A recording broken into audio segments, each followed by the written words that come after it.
Hey everybody, welcome to GGdigsite. Today we're going to do a review of a small game that is something that's not really in the wheelhouse of things as I would typically enjoy. Not only is this an app-based game, which is not really something that I am particularly fond of, but it's also a game for kids, not something I usually buy for myself. And here it is, Yummy Yummy Monster Tummy. It's got a very silly name. If you're thinking to yourself, let me turn this video off now, this is not something I'm really interested in, that may not necessarily be the case. This game does the app companionship really well with the card mechanics, and it's also attainable for kids. It says 6+, even younger than that, had success with that, and it's fun for adults too. So let's take a look inside. Inside the box, you got 4 decks of cards. They're separated this way in this nice little insert because there's a story mode to the game itself. In the story mode, you're going to unlock chapters, which are individual decks of cards. You can see each one has a little secret divider that keeps them hidden until they're ready to go. Grandpa's Attic is the first chapter. And then if you take a look at the cards themselves, you'll notice that they have kind of random items on there. Some of it's actual food items, some of them are just objects, and they're all associated with a color. Now, one of the things that you'll also probably notice is those colors are not exactly the most definitive hue of what you would say is like a true green or a true kind of a purpley magenta color, right? They're somewhere in between, and that's kind of the point of this whole game. The point is you take as many people as you have, and you're all trying to combine colors of items to match the color of the monster that shows up on the screen. Now, there's really kind of an ingenious way of doing this. Each one of these cards has a QR code on the back of it. And if you take that QR code and you hold it up to the camera on your phone or on your tablet, then that's what actually is going to send this particular item in for the monster to eat it. Now, there's a cool little animation. It's not 100% necessary that everybody can see the screen, and obviously until the end when the colors come out, but it's something that, the kids enjoy, and it's not really super clunky or something you have to fiddle with a whole lot. There are cards that are marked with this symbol.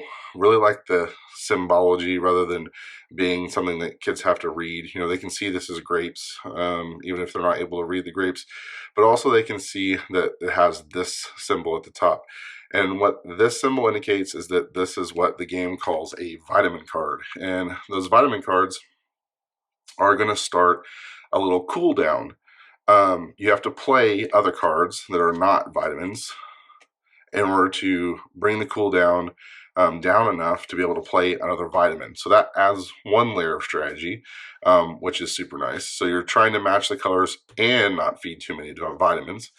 You also have wild cards, which give you kind of get out of jail free situation where it's going to match the color exactly of the monster. And then there are other cards that are going to do special things. Now, some of these items are just items. They are what they are. But one of the things that becomes really interesting is you may have a situation where you have to play a vitamin, and that comes down to making some strategy and doing those pieces. Now, once you get past that first initial story and you start adding in the chapters, like for example chapter 2, the forest, you don't get as many cards, but you get some interesting effects. Like for example, this fish, you can see in the really small text right here, cancels the vitamin alarm. So if you play the fish right after a vitamin, you're in the clear. There's additional items that do things like the guitar.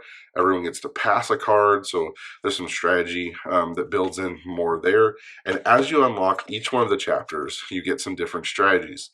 Here's a really interesting, unique card here. This TV card, when you feed it to the monster, it changes the color of the current creature to grayscale, and then you're looking at gray to black, or really white to black, I guess, rather than the actual color of the card. So you have to look at the shade of it rather than the actual hue. And through each one of these chapters, You get new items, you get a bigger deck, you get more strategy involved. And so your kids or adults or whoever's playing kind of grows with the game over time. Now, obviously, once you open all 4 chapters and you have all the cards, the game gets a little bit more difficult. In addition to changing the cards you have available to you, it changes the monsters that are coming at you. So you may have seen some things on the front of the box. For example, there's this, cute little blue guy. This one would be like the simplest monster possible. You're trying to match his blue.